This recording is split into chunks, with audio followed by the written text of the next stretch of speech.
श्री देवर्षि नारद जी कहते हैं, मनीषितम ही प्राप्नोति चिंतयन मधुसूदनम एकांत भक्ति सततम नारायण परायण।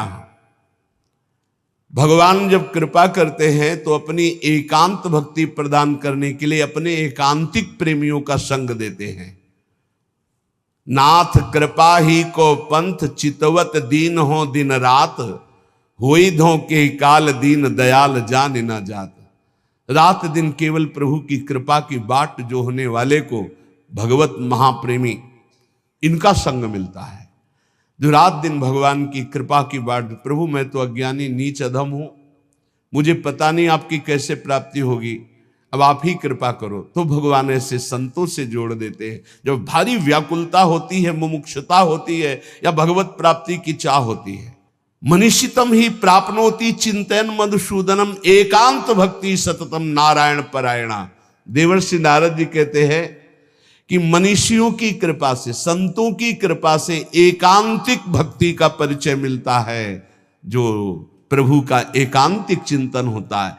यद दुर्लभम यद प्राप्यम मानुषो यन्न गोचरम तदप्य प्रार्थितो ध्यातो ददाति मधुसूदना। जो दुर्लभ है, अप्राप्य है, वो संतों से प्राप्त किया जाता है। संतों के पास जाकर भोगों की याचना करना, रोग निवृत्ति की बात करना, कामनाओं की पूर्ति होना या वोट आदि के लिए बात करना, ये बहुत व्यर्थ की बातें हैं। ये आपका व्यवहारिक विषय, आप इसको देखिए। आप संतों के पास जाइए परम पद प्राप्ति के लिए, भगवत प्राप्ति के लिए, ईश्वर निरंतर चिंतन करते हुए कैसे हमको स्वीकार करे, इस बात के लिए जाइए। जो दुर्लभ है, यद दुर्लभम यद प्राप्यम मनुष्यो यन्न गोचरम, जहां मन की कल्पना भी नहीं पहुंच सकती है, भावना भी नहीं पहुंच सकती है, ऐसे भगवान के ध्यान, ऐसे भगवान के स्मरण का अधिकार भगवत प्रेमी महात्माओं के संग से प्राप्त होता है। हृदय कृत्वा तथा कामान अभीष्टम द्विज पुंगवाह, एकम नाम जपेद्यस्तु तत्कामान वाप्नुयात्। जो हृदय में कामनाएं भी रखते हैं भोगों की, यदि वो मेरी बात पर श्रद्धा कर ले कि एकमात्र नाम जप पर ध्यान दे, सारी कामनाओं की पूर्ति हो जाएगी।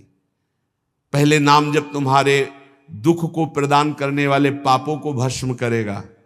यदि आप चाहते हैं कामना की पूर्ति, कामना की पूर्ति होगी। यदि आप कामना की पूर्ति ना चाहें तो भगवत प्राप्ति करा देगा नाम जप। यद भ्रू नर्तन वार्तिन्यो सिद्ध्योष्टौ नृपात्मज, तमाराध्य श्रीकेश मपवर्गोप्य दूरतः। आठों सिद्धियां जिनके नाम में विराजमान हैं, वशीभूत हैं। आप राधा राधा राधा राधा नाम जप करके देखो, आप देख लो, मान लो हमारी बात, जो चाहोगे प्राप्त हो जाएगा। भ्रूभंग मात्र से जिनकी सृष्टि का सृजन, पालय और लय होता है, सृजन होता है, पालन होता है और लय होता है, ऐसे भगवान को अधीन करने की सामर्थ्य एकमात्र नाम में है। ऋषिकेश भगवान की आराधना, मोक्ष, प्रेम जो चाहोगे प्राप्त हो जाएगा। नाम नाम जप करो। यश्च रामं न पश्येतु यम ही रामो न पश्यति, निंदिता सा भवेल्लोके स्वात्माप्येनम विगर्हति। धिक्कार है उसके जीवन को जिसने भगवान की तरफ नहीं देखा। धिक्कार है उसके जीवन को जिसको भगवान ने कृपा करके नहीं देखा। मन क्रम वचन छाण चतुराई, तो भजत कृपा करी है रघुराई। अर्थात उसका जीवन व्यर्थ है जिसने नाम जप नहीं किया। सम्याग आराधितो विष्णु किम न यच्छति देहिनाम, ते धन्याः कृत पुण्यास्ते तेषां च सफलो भवः। यैर्भक्त्या हृदय आराधितो विष्णु हरि सर्व सुख प्रदः। यदि भगवान श्री हरि की आराधना नहीं की तो ये देहधारी जीव तेरी दुर्दशा होगी। जैसे जानवर को लाठी से मारा जाता है, ऐसे देखा मारते हुए वृद्धों को, भ्रमण में देखा है, सब दृश्य देखे। वही तुम्हारा कर्म तुम्हारे बच्चे की बुद्धि में बैठकर तुमको दंड दे रहा है। तुमने हरि का भजन नहीं किया ना, पूरा जीवन व्यर्थ किया ना, पापाचरण के उसी बेटे के लिए, उसी परिवार के लिए, वही तुम्हें कष्ट देगा। मान लो ये शास्त्र आज्ञा हो रही, जिसने भगवान श्री हरि की आराधना नहीं की, मंदोदरी छाती ऐसे रावण की पीठ के कह रही, रामो विमुख असहाल तुम्हारा, रहा न को कुल रोव निहारा। भगवान से विमुख होने पर तुम्हारा ऐसा हाल हो गया। देखो भगवान का आराधना का स्वरूप देखो। विभीषण जी अपमानित किए जा रहे दरबार में, और भगवान के शरण में जाते हैं तो उसी दरबार के अधिपति, लंकाधिपति बनकर बैठ जाते हैं। जो संपत्ति शिव रावण ही दीन दिए दसमात, सोई संपदा विभीषण ही सकुच दीन रघुनाथ। कैसे कृपालु हमारे प्रभु श्री हरि है। जो देहधारी भगवान का भजन नहीं करता, दुर्गति ही दुर्गति है, पक्का दुर्गति है। सर्वव्यापी श्री हरि की आराधना जिसने किया उसका जीवन धन्य हो गया। इसलिए मान लो जीवन का परम लाभ धन्य करना, जीवन का नाम जप करना है, चाहे जैसी परिस्थितियों में। क्या पैसा लगता है, राधा राधा राधा, इसमें कौन सी आपकी बहुत सी बड़ी मेहनत लगती है। राधा राधा राधा नाम जपने में क्या जाता है आपका, सब कुछ प्राप्त हो जाएगा। ध्यान रखना। कल एक 28-30 वर्ष की अवस्था ठाकुर जी को लिए हुए, स्वस्थ शरीर, आंखों से अश्रु प्रवाह, कह रहे थे ऐसी कृपा हमारे ऊपर क्यों हुई, मैंने तो कुछ ऐसा नहीं किया, बहुत ही गलत आचरण करने वाला, और आज ठाकुर जी को मैं जी नहीं सकता इनके बिना। ये क्या है, ये क्या संत वाणी का प्रभाव अंदर गया, जीवन के पूरे जीवन को परिवर्तन कर दिया, जीवन का जीवन परिवर्तन कर दिया। बहुत दुर्लभ ये बात है, यही सबसे बड़ा चमत्कार है। मन विषयी भोगों में लगा हुआ और हटकर प्रिया प्रीतम में लग जाए, सबसे बड़ा चमत्कार। रूप मारोग्य मर्थाश्च भोगाश्चैवानुसंगिकान् ददाति ध्यायतो नित्यम अपवर्ग प्रदो हरि। तुम्हें सुंदर रूप चाहिए, आराधना करो, नाम जप करो, बड़े सुंदर हो जाओगे।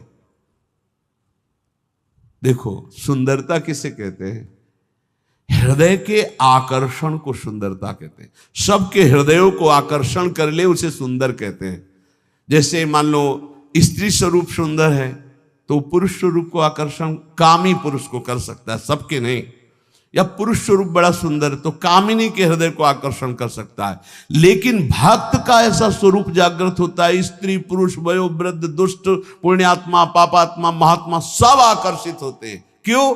क्योंकि उसके अंदर दैवी संपदा भागवतिक सद्गुण जागृत हो जाते हैं। इसे सुंदरता कहते हैं। हजारों लाखों लोग देखना चाहते हैं। क्या देखना चाहते हैं? सुंदरता। कौन सी सुंदरता? भागवतिक। वो पाउडर वाली सुंदरता नहीं, वो भाव बनाने वाली सुंदरता नहीं, वो भगवान नाम की सुंदरता, भगवत भाव की सुंदरता, भगवत भक्ति की सुंदरता। कह रहे रूप मारोग्य मर्थाश्रम। अगर रूप चाहिए तो हरि की आराधना करो, और आरोग्यता चाहिए तो हरि की आराधना करो। बोले आप कैसे नहीं आराधना कर रहे क्या? आरोग्यता तो हम रोगी नहीं है। रोगी मकान में तो रहते हैं लेकिन हम रोगी नहीं है। ना हम कभी रोगी थे, ना रोगी हैं, ना कभी रोगी रहेंगे। ना हम वियोगी हैं ना रोगी हैं। रोगी मकान में रह रहे हैं, ये मकान रोगी। तो सबके रोगी हैं, काम के रोगी, क्रोध के रोगी, लोभ के, ना जाने कितने विकारों के। यहां तो किडनी के रोगी हैं, न जाने कितने मिडनी के रोगी हैं। दिमाग खराब है विषयों में। यहां हम स्वस्थ हैं, स्वास्थ्य हैं। कोई ये मत समझना कि प्रेमानंद रोगी होता है। प्रेमानंद एक ही बात का रोगी होता है, प्रेम का, और किसी बात का रोगी नहीं होता। ये शरीर है, किसी का स्वस्थ नहीं है। जो शरीर में स्थित पुष्ट भी दिखाई दे रहे वो स्वस्थ नहीं है। मृत्यु के भय से भयभीत, काम क्रोध लोभ रोग से ग्रसित है। स्वास्थ्य वही है जो परमात्मा में स्थित है, भगवत भाव में स्थित है। ऐसा आरोग्यता प्रभु देते हैं कि भवरोग ही नष्ट हो जाता है, तो और रोगों की क्या बात। भवरोग ही नष्ट हो गया तो और रोगों की बात क्या। अर्थाश्च, अर्थ माने होता संपत्ति, इतनी बड़ी संपत्ति मिली है कि ब्रह्मा के पास भी नहीं है। कुंज महल की टहल सुख, दंपति संपत्ति पाई है, जैसे रूप लाल हित प्रीति सो जो 84 गाई है। हमें संपत्ति मिल गई, दंपत्ति प्रिया प्रीतम। हम कोई बोले रूप मारोग्य मर्थास्य भोगास्य वानुसंगिकान, बोले अद्भुत भोग की प्राप्ति। कौन सा भोग? बोले प्रिया प्रीतम की रस केली के दर्शन का भोग। जैसे ही हरिवंश निकट दासी जन लोचन चसक रसासो गटकत, रसासो गटकत, लोचन चसक रसासो गटकत। ददाति ध्यायतो नित्यम अपवर्ग प्रदो हरि, जो हरि का ध्यान करने वाले हैं उनको रूप मिलता है, आरोग्यता मिलती है, संपत्ति मिलती है, भोग मिलता है। और ददाति भगवान नित्य अपवर्ग अर्थात मोक्ष सुख, नित्य सुख उसे प्रदान कर देते हैं। आतिपातक युक्तोपि ध्यायेन निमिषमच्युतम भूयस तपस्वी भवति पंक्ति पावन पावन। यदि एक क्षण भी ऐसी स्थिति हो जाए कि शरीर का भाव भूल जाए और भगवदाकार वृत्ति एक क्षण भी, तो इतना महान हो जाता है कि जन्म जन्मांतरों के सारे पाप नष्ट हो जाते हैं और वो पंक्ति के पंक्ति को निष्पाप कर सकता है। अगर एक क्षण भी अतिपातक युक्तोपि ध्यायेन निमिष मच्युत, एक निमिष भी, इतने देर के लिए यदि तन्मय हो गया प्रिया प्रीतम में, प्रभु में, एक निमिष भर के लिए शरीर को भूल गया, उसमें इतनी सामर्थ्य। तभी तो एक बार गुरुदेव भगवान ने कहा था, रसिक जन जो 5 मिनट में भजन कर लेते हैं, साधक 24 घंटे उतना भजन नहीं कर सकता 5 मिनट में। वो यही जो यहां लिखा है, एक निमिष में। भूयस तपस्वी भवत, उससे बड़ा कोई तपस्वी भूमंडल पे नहीं, जो एक पल के लिए भगवान में डूब गया। डूबना, हम तो कहते डूबते क्या है, तो उठा के फेंक दिया जाता है प्रेम समुद्र में। ऐसी कृपालुता यहां की सखियों की है। जिसके कान में भगवान का नाम नहीं पड़ा, कीर्तन नहीं पड़ा, कथा नहीं पड़ी, तो बोले स्वीडवराहोष्ट खरई संस्तुतः पुरुषः पशुः नयत कर्ण पथो पेतो जातु नाम गदाग्रजः। जिसके कानों में भगवान नाम नहीं पड़ा, भगवत चर्चा नहीं पड़ी, तो बोले वो नर पशु है, नर पशु, मनुष्य रूप में पशु है, वो कुत्ता है, वो विष्ठाभोजी सुअर है, वो ऊंट है, वो गधा है, ऐसा वर्णन करें।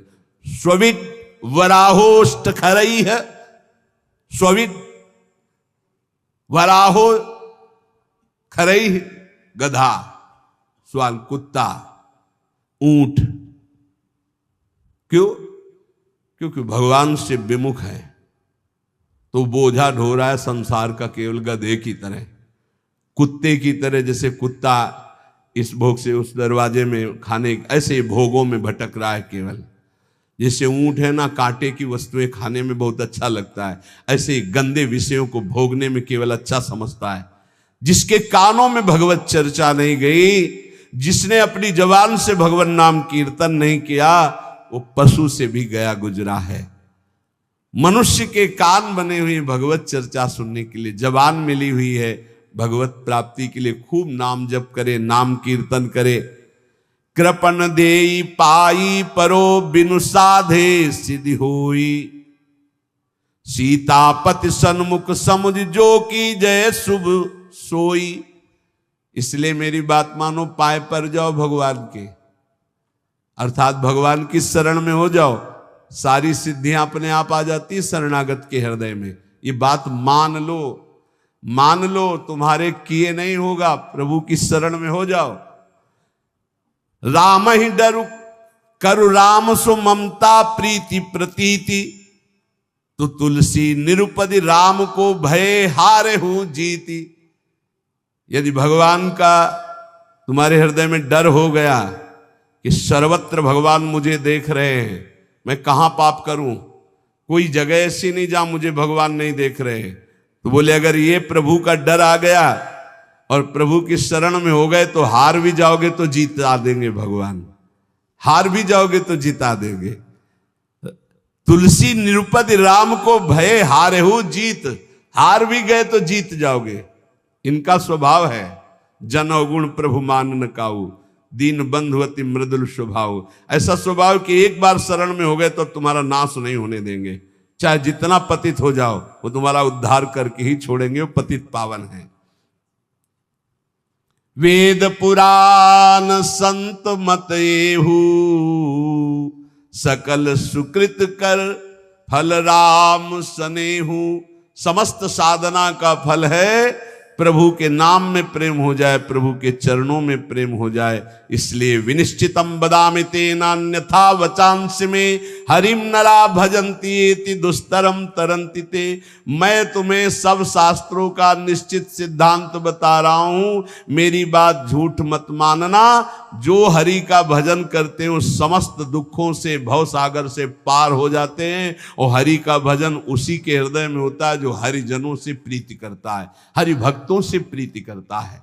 भगवान ने भी श्री अर्जुन जी को जब बताया कि द्रव्य यज्ञ, स्वाध्याय यज्ञ, ब्रह्म यज्ञ, भगवद अर्पण यज्ञ, ये सब यज्ञ हैं।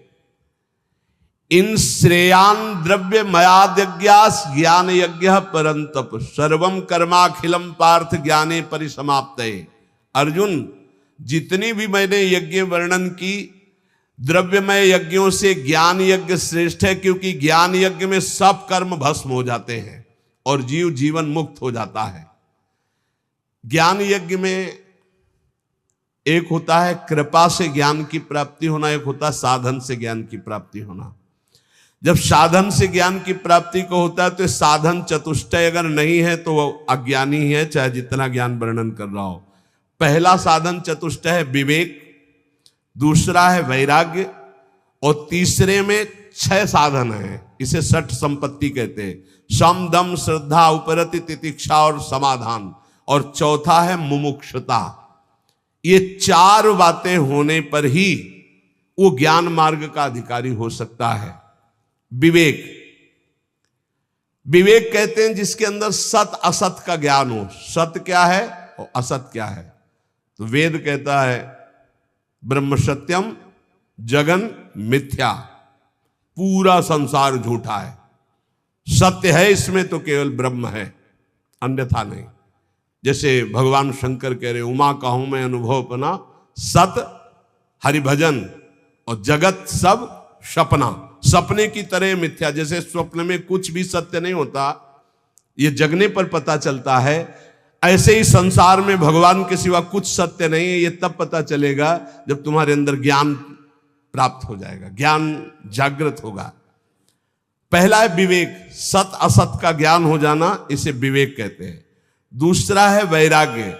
वैराग्य का तात्पर्य है लोक परलोक के समस्त भोगों से भोगने की इच्छा का त्याग, भोग में सुख बुद्धि का त्याग, समीप भोग होने पर भोगने की न इच्छा होना, इसे वैराग्य कहते हैं। अब षट संपत्ति का वर्णन, बोले षट संपत्ति में सम, मन को इंद्रियों के विषयों से हटाकर अपने लक्ष्य में लगाना, उसे सम कहते हैं। और इंद्रियों को विषयों से हटा करके लक्ष्य पर स्थित कर देना, उसे दम कहते हैं। इंद्रिय और मन पर विजय प्राप्त करने को समदम कहते हैं। सम और दम। फिर श्रद्धा, शास्त्र और गुरु के वचनों में बिल्कुल ज्यों का त्यों विश्वास हो जाना, उसे श्रद्धा कहते हैं। फिर उपरति, उपरति कहते हैं जैसे हमारे अंदर भोगने की इच्छा है पर मैं भोगूंगा नहीं क्योंकि भगवत प्राप्ति करनी, इसे कहते हैं त्याग। भोग सामग्री है पर भोगने की इच्छा ही नहीं, इसे कहते हैं वैराग्य। पर कोई भोग सामग्री है ऐसा बोध ही न रह जाना, इसे उपरति कहते हैं। ज्ञान प्राप्ति के लिए त्याग वैराग्य से बढ़कर उपरति की आवश्यकता है। उपरति, वृत्तियों का किंचन मात्र भी कोई भोग है ऐसा ज्ञान न रह जाना, उपरति कहते हैं। भोग है ऐसा ज्ञान ही न रह जाना। और तितिक्षा, सर्दी गर्मी, मान अपमान, निंदा स्तुति, इन सब को समान भाव से सह जाना तितिक्षा कहते हैं। और समाधान, चित्त का शंका रहित होकर परमात्मा तत्व में स्थित हो जाने का नाम समाधान है। चित्त का समाधान हो जाना, अब कोई प्रश्न नहीं, कोई शंका नहीं। और चौथा है मुमुक्षुता, अब मैं मुक्त होना चाहता हूं, मुझे अब संसार से मुक्त होना। ये चार हो और फिर उसे किसी महापुरुष का संग मिले तो भगवान कह रहे तद्विद्धि प्रणिपातेन परिप्रश्नेन सेवया उपदेक्षन्ति ते ज्ञानम ज्ञानिनस्तत्वदर्शिनः। अब उस उपासक को जो मुमुक्षु है, जो संसार से मुक्त हो जाना चाहता है, वो संत के पास जाए। भगवान की कृपा से संतों का परिचय मिल जाता है। जब किसी महापुरुष के समीप जाए तो पहली बात ये समझ ले कि तुम्हारी श्रद्धा से ही कल्याण होने वाला है। उनके समीप तुम्हारी जितनी जोर की श्रद्धा उन पर होगी उतना ही आपके ऊपर प्रभाव पड़ेगा। श्रद्धा की कमी होने के कारण संत के पास जाने पर भी महापुरुष जो उसे उपदेश दे रहे हैं वो अपना कल्याण नहीं कर पाएगा। अगर श्रद्धा जोर की है तो कल्याण हो जाएगा, मतलब आपकी श्रद्धा पर टिका हुआ है आपका कल्याण। वो संत महापुरुषों की वाणी तभी प्रभाव डालेगी जब आपके ऊपर प्रथम हृदय श्रद्धा जो करे, आचार्य जन जाय अनुसरे जहां जहां हरिवंश के। श्रद्धावान लभते ज्ञानम। अगर श्रद्धा में कमी है तो देखो दुर्योधन को भगवान समझा रहे हैं, लेकिन क्या समझ आई? क्या श्रद्धा में कमी इसलिए नहीं, भगवान समझा रहे हैं तो नहीं समझ में आई, नहीं कल्याण हुआ उसका। वो भगवान से कह रहा आप 5 गांव की बात कर रहे हो, मैं सुई की नोक भर नहीं दूंगा बिना युद्ध के। और भगवान बात कर रहे हैं, भगवान से कह रहा कि आप जानते हो कि आप ही धर्म को जानते हो, मैं धर्म को नहीं जानता। मैं जानता हूं, मैं जानता हूं, जानामि धर्मम नच में प्रवृत्ति, मेरी प्रवृत्ति नहीं है, मैं जानता हूं धर्म को। भगवान की एक बात भी नहीं मानी। ऐसे ही कह रहे ज्ञानी महापुरुष के समीप तुम्हारी श्रद्धा जितनी अधिक होगी उतना लाभ होगा। इसलिए सबसे पहले कह रहे तद्विद्धि प्रणिपातेन, वो तत्वदर्शी तत्व ज्ञान प्राप्त महापुरुषों के पास जाकर के उनको पहले साष्टांग दंडवत करो। प्रणिपातेन, साष्टांग का तात्पर्य होता है मैं आपकी आज्ञा के अनुसार चलूंगा, मैं आपका शरणागत हूं। पूरा ऐसे हाथ उठा के, जब हम साष्टांग जब करते हैं तो ऐसे करते हैं, हाथ उठाते हैं, फिर हाथ जोड़ते हैं, फिर लेट जाते हैं, उसे साष्टांग दंडवत करते हैं। प्रणिपातेन, ज्ञान की प्राप्ति के लिए संत स्वरूप सदगुरु के पास जाकर उन्हें साष्टांग दंडवत प्रणाम करे, अर्थात नीचवत सेवेत सदगुरुम। सदगुरु का सेवन अपने को सबसे नीच समझकर किया जाता है। अपने शरीर से गुरु का कभी निरादर तिरस्कार ना होने पाए, इसलिए जब गुरुदेव सामने हो तो नम्र हाथ जोड़कर सरलता पूर्वक उनके सामने पेश हो। जिज्ञासु मुमुक्षु उपासक को चाहिए कि उन गुरुदेव भगवान को सेवा के द्वारा प्रसन्न कर ले। अपने आप को उनकी आज्ञा के अधीन करना ही उनकी प्रसन्नता है। इसीलिए भगवान कह रहे सेवया, पहले प्रणिपातेन फिर सेवया। वैसे सेवा शब्द से तत्काल बुद्धि सबकी आती है कि वस्तु पदार्थ हाथ पैर दबाना ये सब गुरु सेवा के अंतर्गत। इसका मतलब गुरु सेवा केवल यही नहीं है, सेवा का एक बाहरी अंग है। गुरुदेव को अपना शरीर प्रिय नहीं जितना उनके वचन प्रिय, सिद्धांत प्रिय है। जो उनके शरीर की सेवा करे और सिद्धांत की अवहेलना करे तो कभी सेवा नहीं मानी जाएगी। और यदि शरीर सेवा ना मिले और केवल उनके हम सिद्धांत का पालन कर रहे हैं तो गुरु प्रसन्न हो जाएंगे, गुरु की सेवा बन गई। संत महापुरुषों की सबसे बड़ी सेवा है उनकी आज्ञा के अनुसार अपना जीवन बना लेना। सुन लीजिए, भगवान की बात है। संत महापुरुषों की सबसे बड़ी सेवा, गुरुजनों की सबसे बड़ी सेवा उनकी आज्ञा का पालन करना। फिर कह रहे परिप्रश्नेन। परिप्रश्नेन सरलता पूर्वक अभिमान रहित होकर केवल भगवत संबंधी प्रश्न करने चाहिए संत और गुरुजनों से। केवल परमात्म तत्व संबंधी प्रश्न करने चाहिए। जिज्ञासु भाव से सरलता पूर्वक नम्रता पूर्वक प्रश्न करना चाहिए। अपनी विद्वता दिखाने के लिए या गुरुदेव की विद्वता देखने के लिए प्रश्न नहीं करना चाहिए, इससे अपराध लगता है। तत्व ज्ञानार्थ सा गुरु मेवा भी गच्छेत समित पाणी श्रोत्रियम ब्रह्मनिष्ठम। हम ज्ञान प्राप्ति के लिए सदगुरुदेव के समीप जाते हैं, संत के समीप जाते हैं, विनय पूर्वक पत्र पुष्प कुछ हाथ में भेंट लेकर समिधा उनके चरणों में अर्पित करके। कैसे? श्रोत्रियम ब्रह्मनिष्ठम, ये दोनों होने चाहिए, तभी गुरु बनाना चाहिए। कई लोगों ने एकांतिक में प्रश्न किया कि गुरु कैसे होने चाहिए, तो इसमें भगवान बता रहे श्रोत्रियम ब्रह्मनिष्ठम। श्रोत्रियम संपूर्ण शास्त्रों का ज्ञान, ब्रह्मनिष्ठम परा तत्व, ब्रह्म तत्व में स्थिति प्राप्त।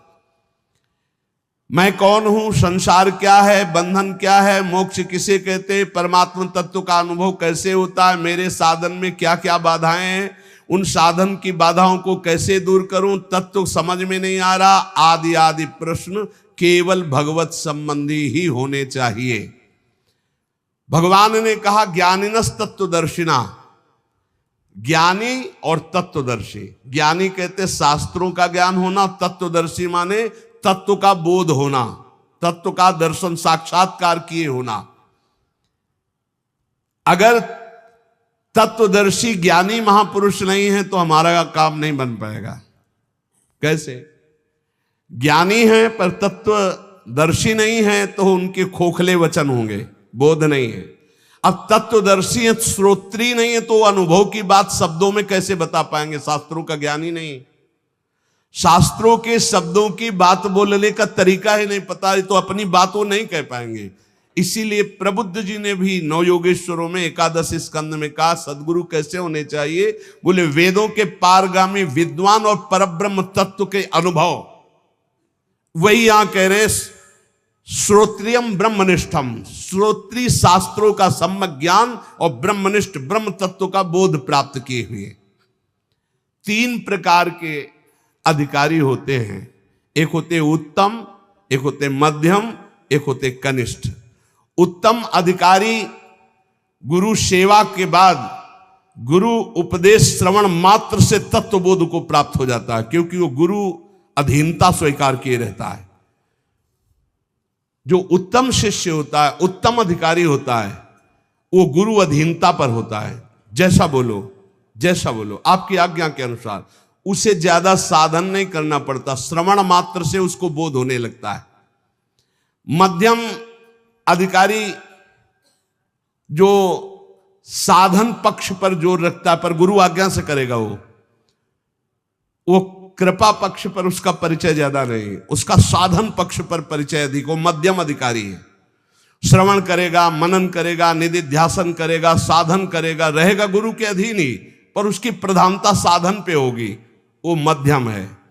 और कनिष्ठ अधिकारी बार बार समझाने पर, बार बार साधन पर लगाने पर भी वो प्रश्न करता रहता है, शंका होती रहती है, पर वो भी एक दिन बहुत काल तक संग करने के बाद वो तत्वबोध को प्राप्त हो जाएगा।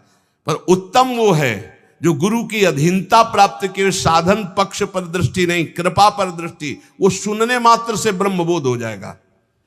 दूसरा मध्यम सुनता है, साधन भी करता है, पर उसका साधन पक्ष पर हट होता है, साधन पक्ष पर जोरदार हट होता है, काफी समय लगता है, पर उसे ब्रह्मबोध हो जाता है। तीसरा होता है खूब समझाओ, खूब साधन पे लगाओ, पर उसकी शंका निवृत्ति नहीं होती, ये प्रश्न, वो बहुत काल तक फिर जाकर वो संशय, जब बहुकाल करी सत्संगा तबे हो सब संशय भंगा, पर उसको भी ब्रह्मबोध हो जाएगा, पर समय लगेगा। अतः तत्वदर्शी गुरु की अधीनता भगवत प्राप्ति के लिए अत्यंत आवश्यक है। शिष्य की हर शंका का समाधान गुरु पर विशेष श्रद्धा होने पर हो सकती है। गुरु शास्त्रों के ज्ञाता और तत्वबोध संपन्न है, तो उनकी बातों में बहुत ठोस पावर होगा, वो जो बोलेंगे परिवर्तन होके रहेगा। इसीलिए भगवान आदेश करते हैं ज्ञानिनस तत्वदर्शिना, ज्ञानी हो और तत्वदर्शी हो। ज्ञानी तो लाखों मिल जाएंगे, लेकिन तत्वदर्शी होना बहुत कठिन है। जो बोध संपन्न है और तत्वदर्शी, वही परम कल्याण कर सकता है। उपदेक्षन्ति ते ज्ञानम, ऐसे महापुरुषों के सामने साष्टांग दंडवत करके, उनकी सेवा शुश्रूषा करके, सरलता पूर्वक प्रश्न करने पर वे तुझे उपदेश करेंगे तत्व ज्ञान का। अगर भगवत प्राप्ति की भूख जग जाए तो सरलता पूर्वक भगवत प्राप्ति हो जाए, पर भूख नहीं जग रही भगवत प्राप्ति की, भोगों की भूख है। सुन सुना के भगवान के मार्ग में चल रहे हैं। जब किसी संत महापुरुष का विशेष भाव से आश्रय ले लिया जाता है, मेरे प्राण, मेरे जीवन, मेरे सब कुछ, तब भूख जग जाती है। पक्का संत संग का फल होगा कि हर क्षण आपके हृदय से निकलने लगेगा, मुझे भोग नहीं चाहिए, मुझे संसार नहीं चाहिए, मुझे भगवत प्राप्ति करनी, मुझे संयम से रहना है, मुझे भोगों का चिंतन भी नहीं करना है। ये अपने आप आने लगेगा, उनके संग का प्रभाव अपने आप आने लगेगा। उपदेक्षन्ति, जब कोई संत उपदेश कर रहे हो तो चुप सुनो, ज्यादा बोलने की जरूरत नहीं, बीच बीच में ऐसे नहीं, उनकी पूरी बात हो जाने दो, पूरा मनन करो, फिर उसमें अगर कोई शंका है तो फिर हाथ जोड़कर निवेदन करो। ऐसे लोग कभी कभी बात करते हैं जैसे कर्जा लेने वाले से बात नहीं करते, ऐसे संतों से ऐसे बात की जाती है, ऐसा क्यों, फिर ऐसा क्यों। नम्रता, सरलता, अगर विनम्रता नहीं तो प्रश्न का उत्तर ही तुम समझ नहीं पाओगे। संतों से कैसे प्रश्न करे, भगवान कह रहे प्रणाम करके, सेवा शुश्रूषा करके, विनम्रता पूर्वक, और जो वो बोले उसे हृदय में मनन करो। ये केवल मनोरंजन का विषय नहीं कि आए एकांतिक प्रश्न किए सुना। कुछ लोग तो आते हैं वीडियो बनवाने, पता चलता है कि आप वीडियो बनवाने आए हो या तत्व ज्ञान प्राप्त करने आए हो या भक्ति प्राप्त करने आए हो। एकांतिक का मतलब केवल भगवत प्राप्ति, केवल भगवत प्राप्ति। अगर भगवत प्राप्ति जनित प्रश्न नहीं है तो फिर उसका कोई लाभ नहीं। संतों के पास जाओ, उपदेक्षन्ति, वो जब उपदेश कर रहे हैं तो उसका बोध प्राप्त करो, भगवत मार्ग में चलो। यज ज्ञात्वा न पुनर्मोहो मेवं यास्यसि पांडव, एन भूतान्य शेषेण द्रक्ष्यस्यात्मन्यथो मयि। अपने वैभव, पद, इनका परिचय देने संतों के पास नहीं जाया जाता। आप बात समझो, इनका परिचय न, परम पद का परिचय लेने जाया जाता है संतों के पास। यही अब दुर्भाग्य हो रहा है। तो हमें लगता है कि संसार की पद प्रतिष्ठा तो बहुत ही है, अगर संतों के पास जाए तो परम पद प्राप्ति की जनित प्रश्न करे, वैसी भावना से जाए तो लाभ मिले, नहीं तो काहे को समय बर्बाद करोगे, अपना भी और संतों का। कुछ लाभ नहीं मिलने वाला। संतों के पास तभी लाभ मिलेगा जब अनंत भगवान से संबंध रखकर जाओगे, नहीं तो नहीं मिलेगा, अपराध बन जाएगा। संतों का संग भगवत प्राप्ति के लिए, संतों के यहाँ प्रश्न भगवत तत्व के ज्ञान के लिए, ये सांसारिक विजय के लिए मत मांगो। सांसारिक विजय के लिए आपका आचरण है, आपका आचरण। आप किसी पद पे हो, आप किसी अधिकार पे हो, हमारी जनता ने आपको आपके पद पर अभिषिक्त करने की जो ठान ली, तो फिर आप बन जाओगे। और जनता को तुमने, अब आप कोई पदाधिकारी बन गए, जनता ने बनाया, 5 साल नगर गए ही नहीं, जानते ही नहीं उनकी समस्या क्या है, एसी रूम छोड़े नहीं। अब फिर जब आया तो फिर विजय श्री, तो ये संतों के आशीर्वाद से नहीं होगी, ये प्रजा के आशीर्वाद से होगी। जाओ नगर नगर जाओ, हमारे भारत के जिस क्षेत्र के तुम हो उस क्षेत्र में अपना परिचय दो, फिर देखो तुम्हें किस दृष्टि से देखते हैं। ये प्रजा ही वोट देकर तुम्हें बनाती है, तुम उनकी सेवा करो, इन्हें भगवान मानकर इनकी कामनाओं की पूर्ति का जो अधिकार तुम्हें मिला है वो करो, तो तुम इनके लाडले होगे, अपने आप विजय को प्राप्त हो जाओगे। इसमें संत आशीर्वाद की क्या जरूरत है। संत आशीर्वाद की जरूरत है। जितेंद्री बनो, मनोनिग्रही बनो, जय विजय में, पराजय में और महान उत्सव में समान भाव रख सको और राष्ट्र सेवा का भाव रख सको, तब तो बात समझ में आवे। भगवत भाव वाले संतों के पास केवल भागवतिक प्रश्न लेके जाओ तो यद ज्ञात्वा न पुनर्मोहो मेवम यास्यसि पांडव। वीर शिवाजी चक्रवर्ती सम्राट जैसा वैभव रखने वाले थे, छत्रपति कहा जाता था, छत्रपति शिवाजी। लेकिन जब संतों के पास जाते थे तो राजमद से अलग होकर साधारण बनकर नंगे पैर जाते थे, सर भी खुला, पादुका भी नहीं, अंगरक्षक केवल एक साथ, सब दूर राजवैभव। फिर जाके सत्संग करते थे। श्री तुकाराम जी के पास या बड़े बड़े महापुरुषों के पास या अपने गुरुदेव स्वामी समर्थ रामदास जी के पास बड़े बड़े महापुरुषों का संग कैसे किया जाता है, दैन्य होकर किया जाता है।